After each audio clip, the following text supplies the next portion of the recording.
So yeah, I want to welcome everybody to another episode of Loungin with Skip, episode 37. Been doing this off and on now over the past 3 years, and I'm still thankful and blessed to be able to continue to do this, but now on this platform as far as through Zoom instead of just through the audio aspect. So I'm glad for the options of that. I'm sitting here with a man who personally, okay, so I met this man back in 2012. He was coming into the barbershop I was working in. And, you know, he was coming there getting his haircut. And what stood out to me about him was one day he was about to leave. And I think somebody said, "All right, then, dog." And he said, "Hey, listen, we shouldn't be calling each other dog. We're men." And you know that stuck with me because ever since that day, I stopped calling people dog. When I see like my boys, I don't say, "What's up, dog?" I don't say that anymore. Ever since that day. And from that, I was like, man, I got that from that man. And then I seen the man again at this club during that time, R&B Live on Ventura in Studio City. And he had a book and he got up on the stage and promoted his book. And so I just noticed him as an individual, like, okay, this man is a positive guy. You know what I mean? He's about, pushing forward. He's about being positive, leaving some type of insight to make you think. And I was like, wow, okay, bet. And so we ran across each other again years later on the first season of Double Cross when I was brought on as the barber. And I mentioned that to him. And just over the course of time, we built this relationship, this rapport, especially during the second season, because we were able to sit down and have conversation. And so I said, man, it'd be good to have an interview with you. You know what I'm saying? So I want to welcome everybody to the episode, to the podcast. I want to welcome Darrin Henson, y'all. Thank you so much, Skip. It's good to be on. For sure. How's everything been with you? All is well. You know, I'm in the bed right now. Mm-hmm. You know, I'm doing it from the bedroom. Which is dope. You know what I'm saying? It's relaxed. It's early. I give thanks to the Most High for rising today.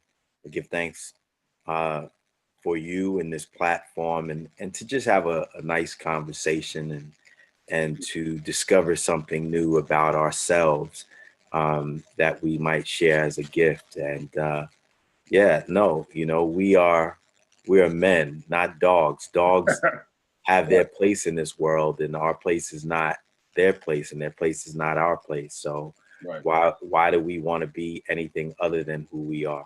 Right. So tell me, where are you from? You know, where where were you raised? I'm from my mom and my dad. Well, yeah. What city are you from? Yeah, I'm originally from New York City, the Bronx. Okay, word. I mean, you can't tell, right? I'm from New York, and born and raised in the Bronx. Grew up in the home of hip hop, true hip hop, 5 elements of hip hop, with Africa Bambaataa, Zulu Nation, anniversary jams, graffiti, where the original, rappers came from. It was crazy. I just finished watching the Rapper's Delight documentary, man. Yo, I almost can't even listen to that song anymore because of what Big Bang Hank did and stole all of his rhymes. You know what I mean? It's so crazy from Grandmaster Cash, so it's like Grandmaster Cash should have been that face up there. Because it was something that happened where he found the notebook, right? And he just that was a last minute thing. He got the notebook and just I don't know how he got the rhymes, but I know he memorized the shit out of them. Yeah. And I mean, that's the most fraudulent, that was straight up Milli Vanilli. It's crazy. Biting for real, right? For real. It's crazy. He left teeth marks in them. You being raised and, you know, born and raised in New York, understanding the 5 elements of hip hop, what led you to, you know, go into the break dance? So did you start off as a break dancer and, you know, the dancing part of it? Well, for me, I loved popping. You know, I loved the robot. I was a guy when he was younger who watched Shields and Yarnell. Most people won't even know who they are, but Shields and Yarnell, um, um, Danny Kaye. You know, I grew up watching West Side Story, Seven Brides for Seven Brothers. You know, the Nicholas Brothers. You know, watching That's Entertainment, James Brown, the Jackson Five, the Commodores. I grew up in that era. So for me, you know, I had a great and have a great love of dance and music, you know, live bands. So, you know, I just had a love for dance. And at that time, street dancing was popular. You had Gladys Knight and the Pips doing songs like Save the Overtime for Me. You know what I'm saying? You had movies like Beat Street. You had movies like Breakin', Rest in Peace, Shabba-Doo. Right. You know, you had, you know, all of these amazing films, you know, like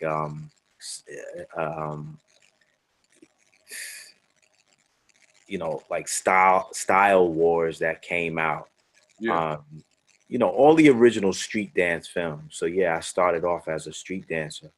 So were you doing this in high school, or you were doing it as like a recreational type, like a hobby type of thing, just as a pastime? I was doing it as love, but yeah, absolutely, I was doing it in high school. You know, being in high school and a high school performer led me to my first manager, meeting him In while high he, school. huh? In high school. Yeah, Okay, raw. meeting him while he was in college. Scott Sterling, who the world knows as DJ Scott LaRock, created Boogie Down Productions. Wow. He was my first manager. I was dancing with him, and we were touring while he was still in college. You was touring with Scott LaRock. Well, Scott Sterling, Got Scott Sterling. before he became Scott LaRock that everybody knew. Yeah. Wow. Okay. Yeah. Okay. If you So look at the back of the Criminal Minded album, it thanks BIA. BIA stands for B-Boys in Action. that's raw. So that's some hip hop history right there. Facts. Okay. So during that period, you had the manager, you know what I'm saying? So you graduated from high school, I assume. And did you Yes. go off to college? Or did you just decide to take the dancing route and I just never wanted to go to college. You know, the only time I went to college is when I was going to visit Scott. Okay. But the wonderful and interesting thing was I read the books of the people who did go to college. Yeah. So I didn't necessarily have to pay for courses. I studied from the books of the people who did. And it afforded me the opportunity to go, grow, and glow, learn languages, travel, be cultivated, and create a momentum in my life that still stands today. Interesting. So around this period, this was what, late 80s, obviously, late 80s. Yeah, 88, 89, I graduated high school. You know, I didn't see the sense in sitting in another classroom for 8 hours a day when I wanted to travel. I wanted to perform. I wanted to see the world. College wasn't going to give me that education. Okay, so after you graduated from high school, you started traveling. What was a point in your time in your life at that point where it kind of transitioned into the next? Because, you know, with the passing of, you know, Scott Sterling, what led to the next phase of your life going into the 90s and so forth?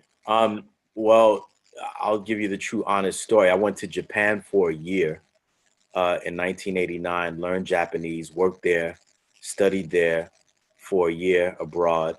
Oh, wow. Came Okay. back by the time. Say it again. And I said, oh, wow. Okay. Nice. Yeah. And then I came back to America, and I started, you know, dancing and choreographing. in New York, there was a station called Video Music Box. And there was a television series on MTV called Club MTV with Downtown Julie Brown. I became a part of that, you know, clique. I became a part of the cast. Got you. On Club MTV. And by the time I was 21, I met Shabba-Doo, who took me under his wing and introduced me to a director at 21 who was bringing a show to Broadway. And I was cast in that show. Wow. And so I was on Broadway at 21. So that was a major transition and growth spurt for me at 21 years old, to be this guy who never took an acting class, never took a dance class, and became a Broadway actor. And that was through you meeting Shabba-Doo. Yeah. Wow, man. You know, it's interesting in retrospect and thinking about something like that in the whole scope of life, right? And the journey of your life, right? The different people you come across in life, in your journey that lead you into the next transitional phase of your journey here on earth, right? And then in hindsight, when you look at now, looking back to that, you say, wow, it begins to kind of all come together in your own perspective of life as what it is now. You know what I mean? And yeah, we're all connected. We really are all connected. It's like the story is already laid out before we even actually walk it. We're all connected, man. And because of that, it led you to your first acting gig. That is on correct. Broadway, where you have to pretty much act right now. There is no cut. There is no nothing. You just got to go. And that was from you being on that show. How did it feel being 21 years old, being on that MTV show, and then getting this next phase of your life going into Broadway? Did you feel like, man, like I can do this? Did you feel like, yeah, I was built for this? Or were you just kind of rolling with the punches? I felt like I was built for it. I felt like I had studied and trained for it for years by the focus that I had given to the entertainers that came before me.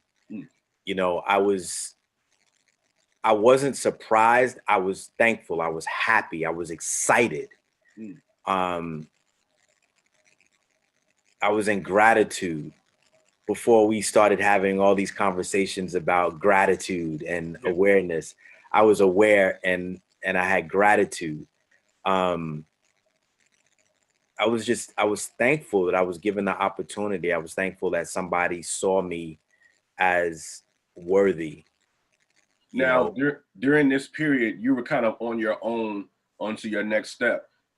People that you knew previously, your friends, your peers, did they look at you any different from that point? Because now you weren't around them as much. You're kind of to this next step, and if they looked at it in not a negative way, but kind of like, man, you think you this, were you able to make that? I didn't grow up like that, man. I grew up, I mean, it was rough for me, man. I was the little guy who, all the girls liked. I danced, you know what I'm saying? I had the cuties. I got picked on a lot. I was fighting all the time when I was a kid. I was fighting all the time. I mean, I was fighting all the time. And I got robbed at gunpoint. Wow. When I was a kid, when I was in the 8th grade for my bomber. Dang. And it was freezing outside. I'll never forget that. I was in the gym class. This cat came up to me with a 22 at the time and was like, yo, take it off. I was like, yo, it's freezing outside. He was like, yo, take it off. I took it off. Right. That got dealt with later though. Right. You know what I'm saying? It got dealt with. But at the time I took it off. So I was, I was. It was another kid. It was another kid, or it was another kid that did that. Yeah, I was in the 8th grade. He was in the 9th. Okay, wow. I think at that time. Yeah. But he was a knucklehead on the fast train to nowhere. Yeah. You know what I'm Yeah, saying? obviously at that age, And you're doing that, you know. yeah, so So you so know, so coming from, you know, okay, so now 21, you're on Broadway. What's the next? What occurs after that? How long were you on that show, on that stage, doing that Broadway until the next event? it only went on for that year.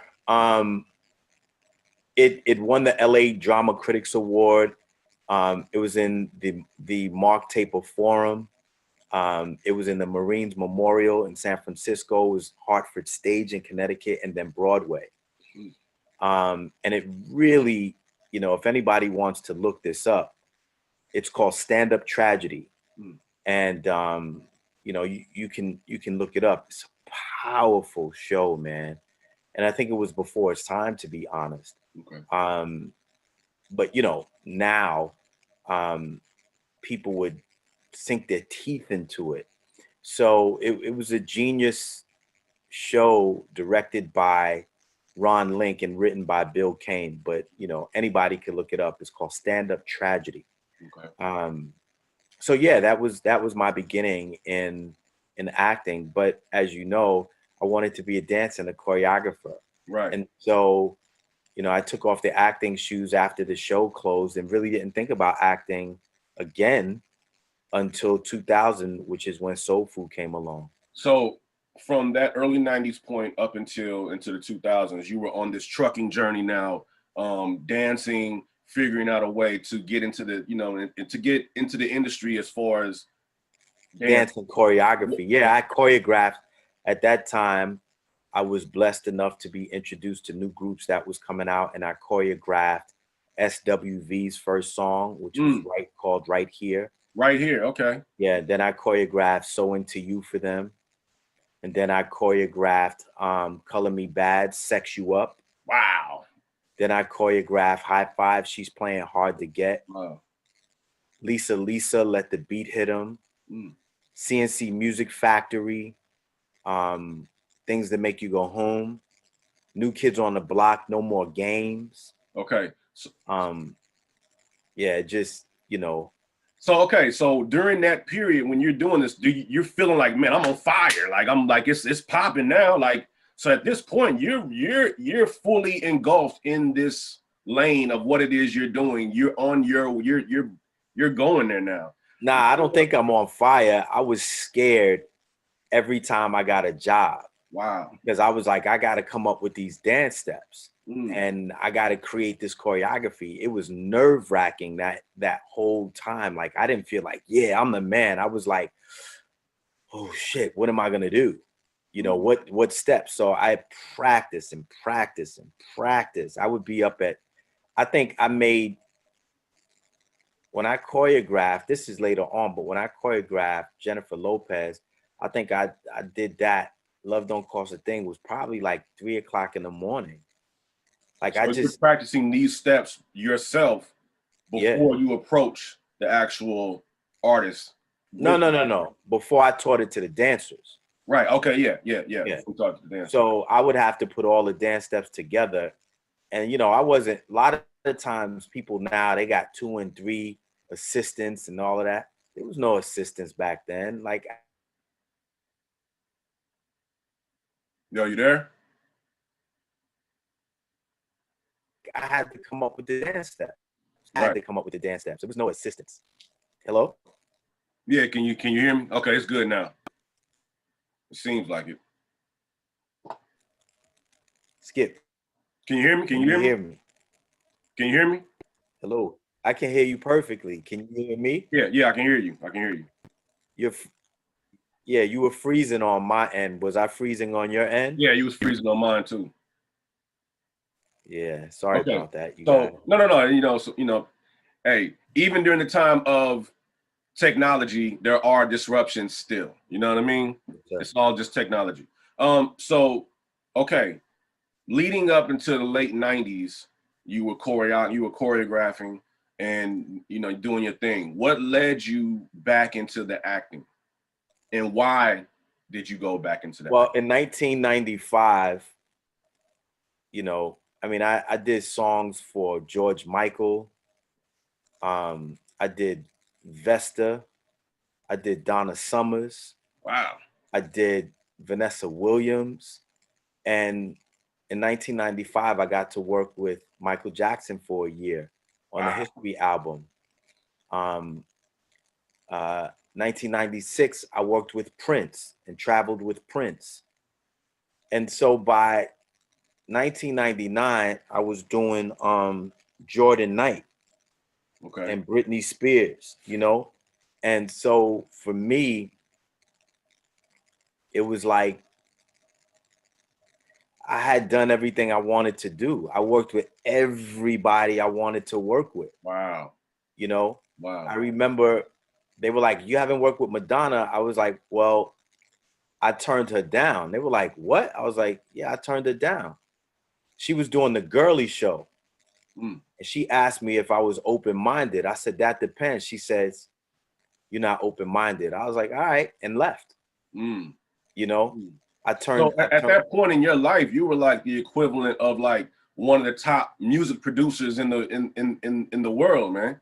I mean, if you're working with these artists, Prince, Michael Jackson, sitting in a meeting, turning down Madonna, that's like one of the top. That's like a Timberland. That's like a Neptunes or something in the studio with these folks, Rodney Jerkins, and you was that. It was big. It was big at that time. Yeah. And so, you know, I believe if I wanted to work with Madonna, I would have, but I wasn't down for the kind of show she was doing. And that was during the Vogue era. And I was like, nah, that's not for me. She asked me if I was open-minded. I kind of knew what direction that was going in. I was like, nah, I'm good. And so, you know, I was like, I choreographed for Jordan Knight, and I did a song for him called Give It To You. Now, previous to that, I had choreographed for New Kids on the Block. And so I had a relationship with Jordan. And we lost to Ricky Martin's Vida Loca at the MTV Music Awards. And so I was frustrated. I was like, yo, man, I'm done with this dance thing. I did everything I wanted to do already. And so, you know, it felt like it was like getting to a ceiling point for you in that role. I felt like that was it. You know, I didn't win the MTV Music Award. I was frustrated. I was like, man, I'm good. I'm done. Like, who else am I going to work with besides, you know, after Michael Jackson and Prince? Like, I'm done. Right. And so I left, and that's when Soul Food came along. But it was an interesting thing that happened. In March, I started filming Soul Food, and we filmed that through June. March of what year? 2000. Okay.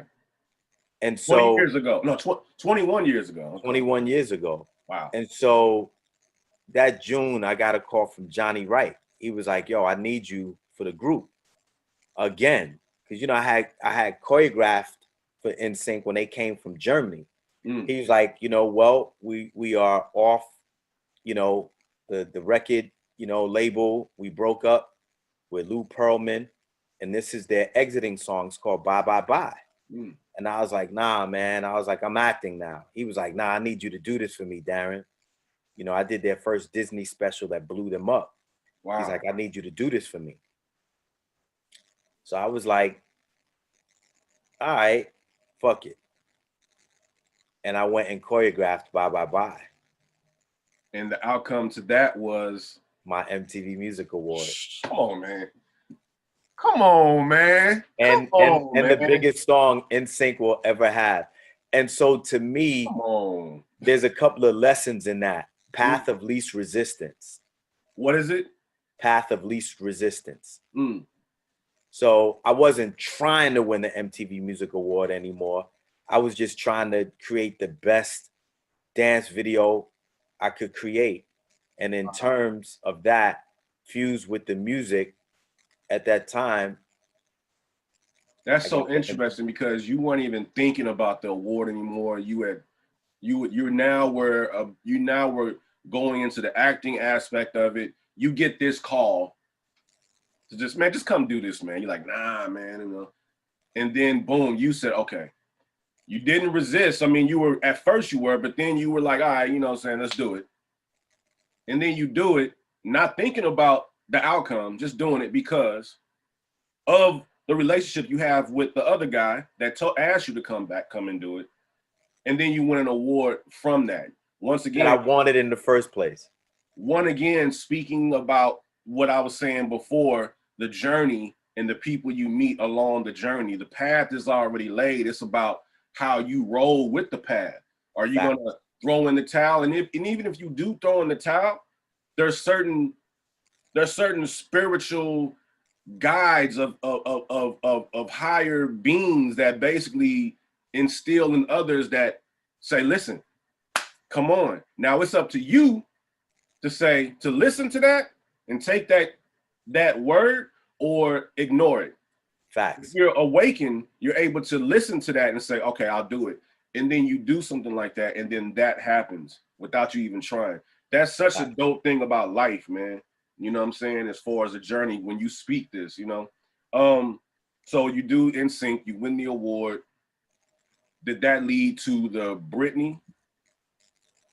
Yeah, it was all connected. Connected. Okay. You know, it was like Johnny Wright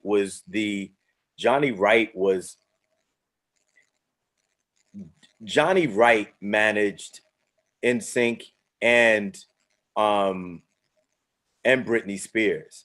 And again, if it wasn't for Johnny Wright, you know, believing in my work and trusting me, it wouldn't have happened. Right. So it was him, you know, he said, come on and do this, you know, again, this is their release. And, you know, I left Toronto and flew down to Vegas. And again, it was the path of least resistance. It was me going to do it again. Great song, amazing time. And while everybody was thinking about Y2K, we were connecting the world through music and dance. So everybody was thinking about Y2K 99. Mm-hmm. Yeah, kudos to Johnny Wright for being a visionary and doing what he did. From the success of that, the awards, is that what brought along the video, the Darrin Henson's work, chord dance video and all that? Was that Darrin's dance grooves? Yeah, that came from that. Yeah, because now everybody's like, yo, I want to dance like them, and here's the guy that. So it became a lucrative business. That facts. Like I had been choreographing for all of these people, right? And so I was thinking, man, you know, I'm over here acting now, and I've been dancing and choreographing for years. I can't leave all this money on the table. And so I saw Billy Blanks, and I was like, man, that's kind of cool, but nobody's ever done that with dance. And so that's how Darrin's Dance Grooves was born. And I had, or before the video, I already owned the company, and I was touring. I was one of the first touring dance workshop companies ever.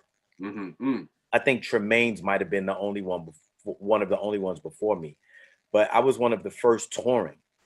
And, you know, I had it out on the road. So I thought, well, I can't go out on the road so much anymore. So I'm gonna do a DVD. And that's how the Darrin's Dance Grooves DVD was born. So you found a way to work smarter, not harder, and still, correct, and still spread out in such a, from one thing.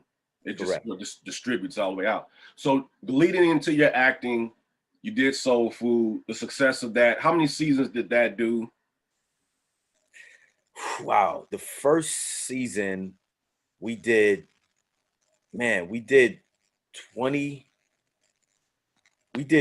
22 episodes of Soul Food. I think the first season, did we? Yeah, we did 22 episodes the first season of Soul Food. I mean, that's a lot. If you think about that for one season. Yeah, if you think about a full season, 22 episodes. The first time every week, 1 week, every week. Every week for 22 weeks. It was crazy. That's a good 5 months of shows being for aired. The first time I started acting. That was the first time you started acting. First time I started acting, Soul Food, 22 episodes the first year. Now, did you notice a difference from doing that versus doing the Broadway 10 years previous before? Absolutely. When I was on Broadway at 21, again, I was just learning. You know, I was a young man, but soul food was like my first classroom for acting, if that makes sense. Yeah. You know, I was learning everything on soul food when it came to acting. You know, our executive producer, Felicia Henderson, she was the showrunner. You know, Melinda Williams, amazing actress, who at that time was married to Mekhi Phifer, whose character was originated in the movie. I was playing him, but she was married to Mekhi in real life. So it was a brain fuck right there a little bit, you know? And, you know, I had to tap into what his character was on the movie. Yeah. So, you know, it was all my first classroom, and I give thanks perpetually, endlessly for the gift of soul food, most definitely. You know, going through the years, man, you know, the past 20 years, you've, you know what I'm saying, excelled in acting in various films. Did you ever go back into like television shows, or you just kind of stayed with the film aspect of movies, making movies? The first movie I did was with Vivica Fox. I remember bumping into her at the airport. Forget where I was going, but we were sitting together, and she was like, "Are you busy around such and such time?" And you know, she was known for working with Morris Chestnut a lot. And so I guess she wanted to switch it up. And I was like, nah, we'll be finished filming. Oh, yeah. You know, she was in Soul Food, the movie. So, you know, we had a lot of heat on us. And so she was like, I'm going to be contacting you. And she did, you know, kudos and much respect to Vivica, because she definitely called me. And I did my first movie with her in 2003. It's called The Salon. The Salon. How was it working on something like that, it being your first movie? Is there a difference between working on a movie versus a TV show? I was nervous as fuck. It was my first film. It was with Vivica Fox, right? This huge, well-renowned actress. Wow. I was nervous as fuck. Yeah, I was nervous. You know what I'm saying? It's like, it was crazy. It was Vivica Fox. And I was playing opposite of her. My scenes were opposite of her. And then I became her love interest. Yeah, I was nervous. So the success of doing the films and things of that nature, man, what led you to years later, if, you know, start to come out with books and things of that nature? What led you to say, you know what, I want to implement what it is I've experienced now in written form? Well, you know, after you're in the game, you start to learn the game, and you realize that show business is show business. It's a compound word, you know, and it's not so much all fun and games, glitz, glamour, and glory. You know what I mean? It takes a lot of hard work. It takes hard work. It takes smart work. It takes getting up at 4 a.m. You know, success rises early. People want to stay in bed at 8, 9, 10 o'clock. Nah. Successful people don't do that. They get up at 3, 4 o'clock in the morning, and they're working, you know, or they're going to sleep really, really late. You know, they're going to sleep at 4 or 5 in the morning from working all night, you know. So I had to learn that. And the books came along because I had gone through so much in my life. Like, people really don't know my story. Yeah. They don't know, but it's being prepared for everybody to see. How many books have you wrote? I've written 4 books. The first book was called Intimate Thoughts in the Spirit of Change. The second book is called Ain't That the Truth. Third book was Pregnant with Thought. And the fourth book was called Life's Teachable Moments. Okay. And that last one, when did that one come out? Life's Teachable Moments came out 2 years ago. And so these books, people can go get them on Google. I mean, not Google, but right now, the only book that can be purchased currently, like somebody could order the book today, on Amazon or something. On my website. No, I do everything direct sales. I learned how to do that. Wow. when I did Darrin's Dance Crews. Everything is direct sales. You can go to my website, which is godsbillboardtshirts.com. Again, godsbillboardtshirts.com. And you could pick up a God's Billboard t-shirt as well when you go there. But the only book available right now until April is Intimate Thoughts and the Spirit of Change. Okay. All the other books are sold out, but we're going back into production with 2 of those books, which is Ain't That the Truth and Life's Teachable Moments in April. The dope thing about writing books, man, it's like the lessons are always there to read. They never get old, so you can always sell it. You know what I mean? You can always go back. They don't have a expiration date. Exactly. So what are you currently working on? I know with Double Cross, first and second season. Well, clearly with you, Skip the Barber, right? Double Cross series, hit #1 show on the All Black Network, right? Formerly UMC streaming, but now called All Black. Download the app, right? So second season, hit show. We got billboards all over America right now. So shout out to all the fans holding us, up. I never say holding us down, holding us up, right?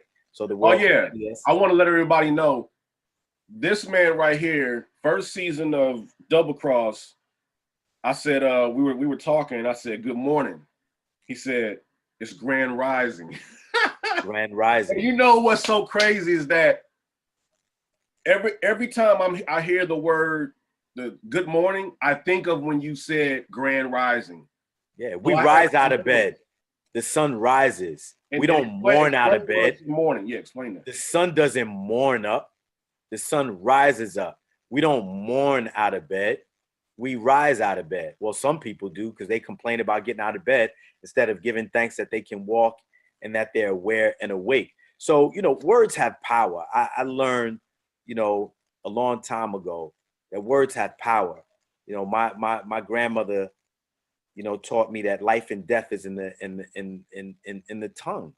And so we can speak life or we can speak death. And, I choose to speak life. I choose to be grateful and thankful for all the gifts I have. We see how delicate life is. When people are like, oh, that's some corny shit and all of that. Yes, it's not that corny anymore. When you hear about people dropping like flies, right? That hit an electric magnet, right? It's not that funny anymore. You ain't ready to diss or be dissed so quick anymore when you hear about the loss of life. It ain't so funny.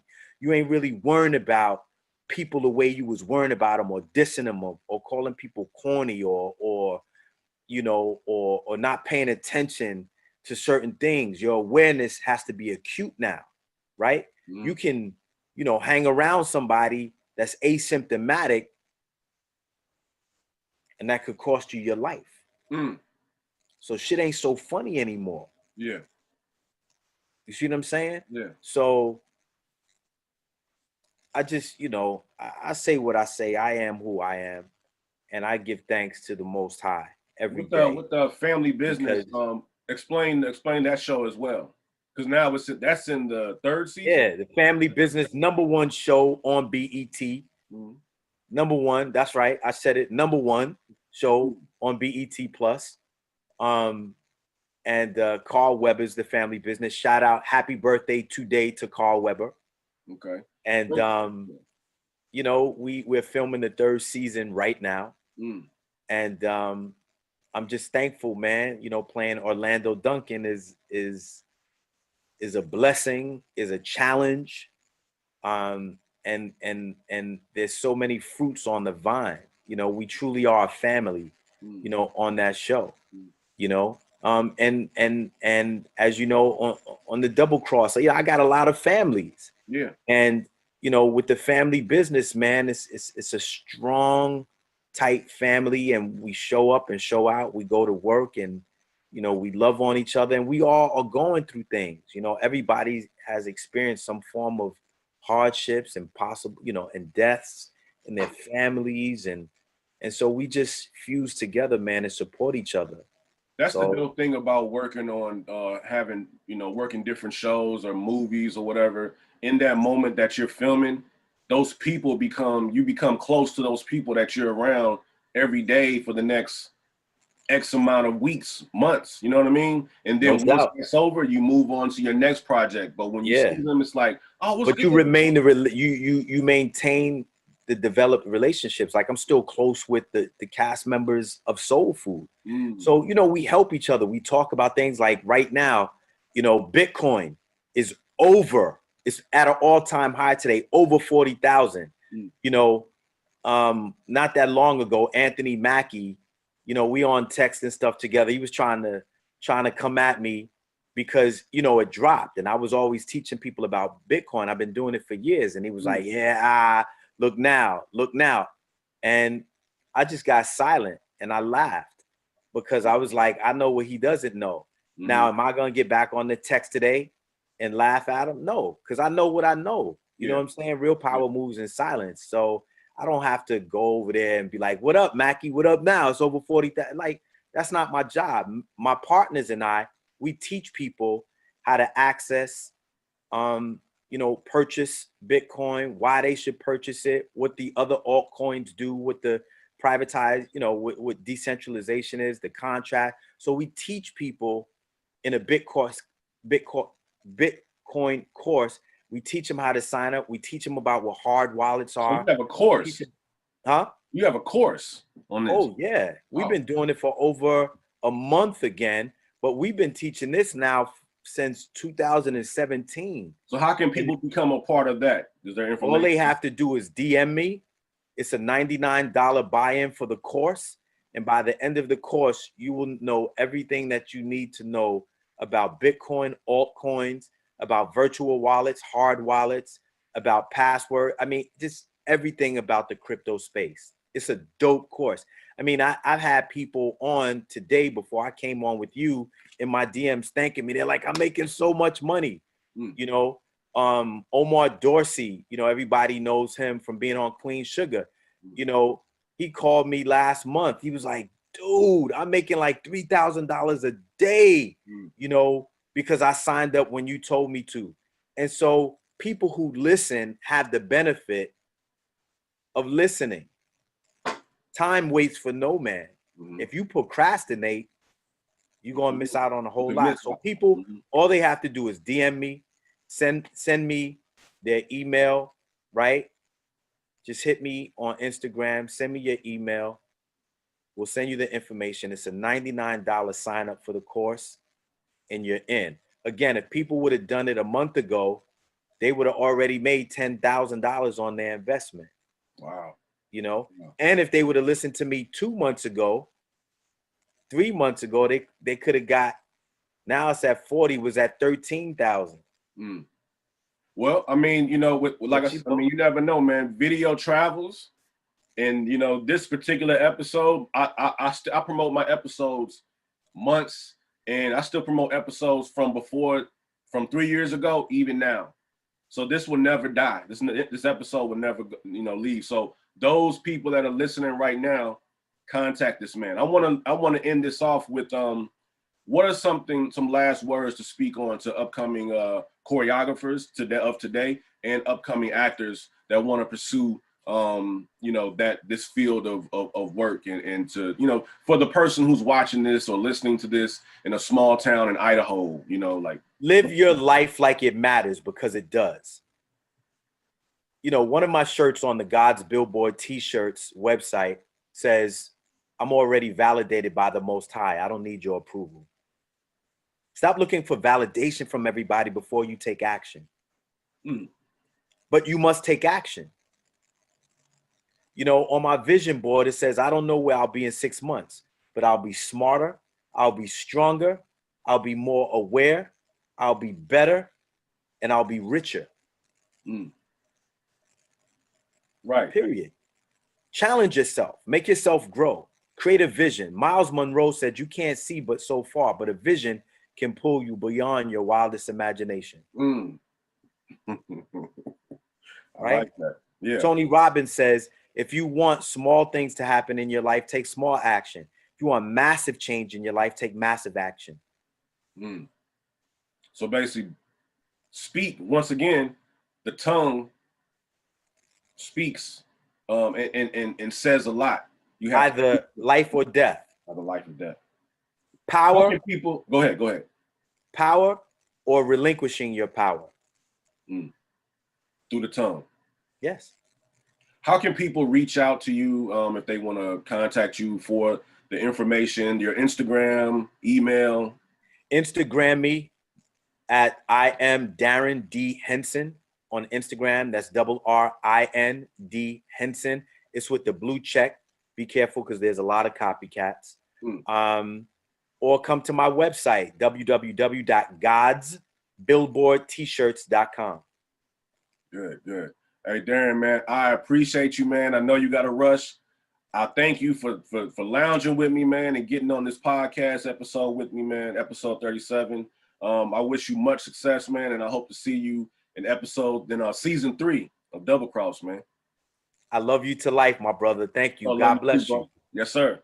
Keep doing what you do, brother. Thank you, man. Dr. Martin Luther King said you ain't got to see the whole staircase, just one step at a time. Wow. Don't look too far ahead. Just look at what's in front of you to get ahead. Don't worry about 100. Get to 10 first, and then to 20, and then to 30. Appreciate you, man. Thank you. God bless you, brother. All right, Darrin. Thank you. Peace.